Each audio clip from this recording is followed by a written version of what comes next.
Questão 4. Agora sim começa realmente a introdução ao que é importante para a P1. Essa questão 4 é uma questão de distribuição de cargas em figuras geométricas. É uma questão que teve na P1, na AD1 do período passado, na P1 e está tendo na AD1 desse período. O que nos indica que na prova com certeza cairá ou uma questão de distribuição de cargas no plano ou uma questão de distribuição de cargas em figuras geométricas. Se você aprendeu bem a questão de distribuição de cargas em plano cartesiano, com certeza vai se dar bem na distribuição de cargas em uma figura geométrica. Então vamos lá. Questão 4.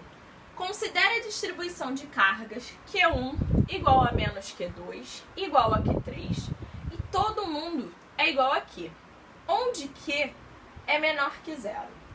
Para aí e identifica o sinal da carga de cada uma delas. Eu tenho que Q1 é igual a Q. Eu sendo que Q é menor que zero. Ou seja, Q1 tem um sinal positivo aqui dentro e Q é negativo. Q1 mais com menos, Q1 é uma carga negativa. Mesmo raciocínio para Q2. Eu tenho menos Q2 igual a Q. Vou passar esse Q para o outro lado, esse menos para o outro lado. Q2 é igual a menos Q entre parênteses, sendo que Q é negativo. Então, eu coloco o negativo aqui. Q2 menos com menos, Q2 é uma carga positiva. Mesma coisa para Q3. Q3 é igual a Q, sendo que aqui fora tem um sinal positivo e Q negativo. Mais com menos, Q3 é menos Q. Encontramos os sinais das nossas três cargas. Vamos colocar na figura. Eu tenho Q1 negativo, Q2 positivo e Q3 negativo. Essa primeira resolução da questão é muito importante. Vocês precisam entender isso aqui muito bem, porque senão erra a questão. Errou o sinal, erra a questão toda. Descobertos, então, o sinal de cada carga, a gente continua lendo. As cargas estão no vácuo, ou seja, K igual a K0, e localizadas nos vértices de um triângulo equilátero de lado A. Triângulo equilátero significa que os três lados do triângulo valem a mesma coisa. Ou seja, se o lado vale A, se um lado vale A, todos os lados vão valer. Determine em termos de K0, A e Q, letra A. O vetor campo elétrico resultante no ponto A, que é esse ponto aqui. Outra coisa, o ponto A, vocês de cara vão ter que identificar que ele corta essa distância A ao meio.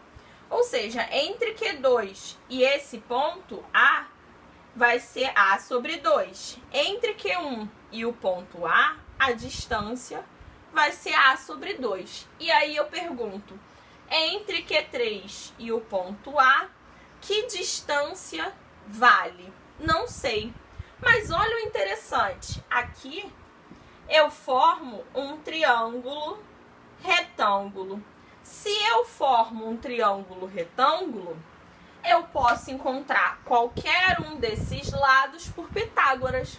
Sendo que eu já sei que a hipotenusa vale A, esse lado X vale A sobre 2, esse lado Y, né, que eu chamei de D, vou chamar de Y. Esse lado Y vale Y e é justamente quem eu quero encontrar. Parei aí. Ele me pediu o vetor campo elétrico resultante no ponto A.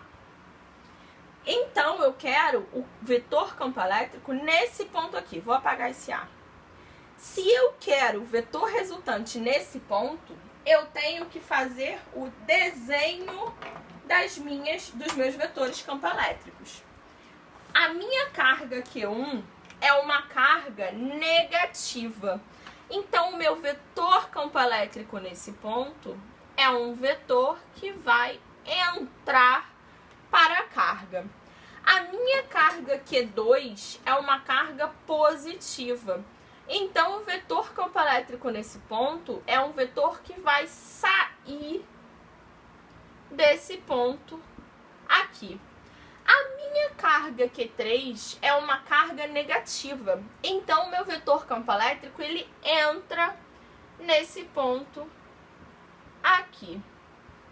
Fizemos, então, o desenho dos meus vetores. Feito isso, nas figuras geométricas, eu sempre aconselho, no ponto de campo elétrico, desenhar o plano cartesiano x e y, para você identificar os vetores que precisam ser decompostos e o sinal dos vetores. Olha para esses vetores. Eu tenho algum que está na diagonal? Não tenho. E1 e E2 estão na direção x, E3 está na direção y. Então, não tenho que decompor. Já sei também que são todos positivos, porque todos estão no sentido positivo do plano cartesiano. Feito esse desenho, entendido essas coisas, vamos encontrar o campo elétrico resultante. De acordo com o nosso passo a passo, primeira coisa a se fazer é encontrar D1, D2 e D3. Eu sei que D1 é a distância da carga elétrica até o ponto de campo elétrico. Essa distância aqui vale A sobre 2. Opa, não preciso nem fazer conta.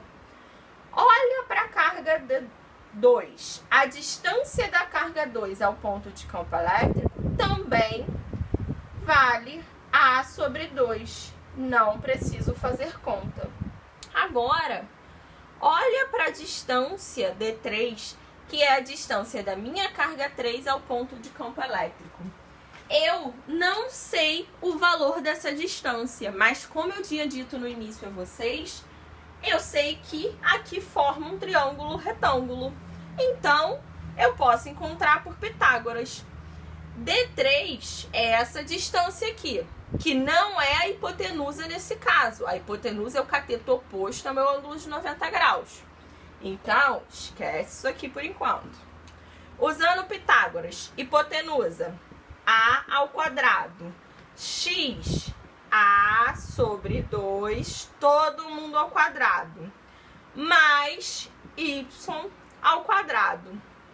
A ao quadrado é igual ao quadrado, 2 ao quadrado é igual a 4, mais y ao quadrado. A ao quadrado menos A ao quadrado sobre 4 é igual a y ao quadrado. Y ao quadrado é igual, aqui eu tenho 1, soma de fração de denominadores diferentes, no caso subtração de frações de denominadores diferentes, MMC. MMC entre 4 e 1 é 4, 4 dividido para 1 é 4, 4 vezes 1, 4 ao quadrado. Menos 4 dividido para 4, 1, 4 vezes 1, 1, que eu não preciso colocar, né? 1 ao quadrado. Y ao quadrado é igual a 4 menos 1, 3 ao quadrado sobre 4. Eu vou deixar assim por enquanto para facilitar a nossa vida. Então, de acordo com o nosso passo a passo, primeiro item a ser feito é encontrar a distância. Encontrei D1, D2 e esse aqui é o nosso D3. Então, encontradas as distâncias, nós vamos para o nosso segundo passo a passo, que é encontrar seno e cosseno de θ1, 2 e 3. E eu pergunto a vocês, nesse caso, eu tenho seno e cosseno de θ1 entre E1, E2 e E3? Não tenho. Por que